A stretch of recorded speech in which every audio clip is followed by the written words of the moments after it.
इतिहास गवाह है कि गुनाह इब्लीस शैतान से भी हुआ और गुनाह हज़रत आदम अलैहिस्सलाम से भी हुआ, लेकिन एक मरदूद बन गया और दूसरे महबूब बन गए।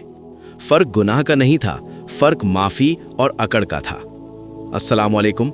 आज हमारे इस बामकसद सफ़र का दूसरा दिन है। इस सीरीज़ का मकसद सिर्फ इस्लाह यानी सुधार है और दीन की सही समझ हासिल करना है। आज हम हज़रत आदम अलैहिस्सलाम की तौबा और हमारी मायूसी को समझेंगे। हम जो भी बात करेंगे वो सीधे कुरान और सुन्नत की रोशनी में होगी, ताकि हमारी नीयत और अमल दोनों बदल सकें। कुरान मजीद के सूरे अल अराफ में एक वाक़या बयान किया गया है। जब हज़रत आदम अलैहिस्सलाम से एक चूक हुई तो उन्होंने कोई बहाना नहीं बनाया, ना ही तकदीर पर इल्ज़ाम डाला। शैतान ने गलती की तो उसने दलील दी, बहस की और कहा मैं उससे बेहतर हूँ।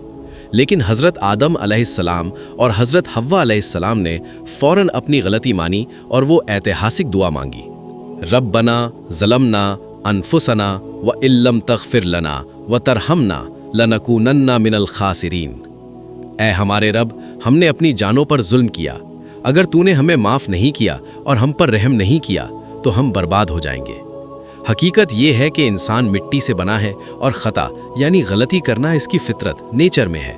हदीस तिर्मिज़ी में हज़रत मोहम्मद सल्लल्लाहु अलैहि वसल्लम ने फरमाया, आदम की तमाम औलाद ख़ताकार है और बेहतरीन ख़ताकार वो हैं जो तौबा कर लेते हैं। आज हमारे मुआशरे का सबसे बड़ा अलमिया ये है कि हम गुनाह करने के बाद मायूस हो जाते हैं। हमें लगता है कि हमारे कपड़े गंदे हैं या हमारा किरदार दागी है, तो अब हम नमाज कैसे पढ़ें, हम अल्लाह के सामने कैसे जाएं? याद रखिए, ये शैतान का सबसे बड़ा धोखा है।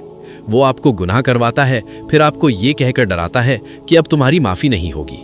अल्लाह को फरिश्ते नहीं चाहिए, उसे वो बंदे पसंद हैं जो गलती के बाद रोते हुए उसकी चौखट पर आते हैं। गुनाह पर शर्मिंदा होना ही तौबा है। जब तक सांस चल रही है, माफ़ी का दरवाज़ा खुला है।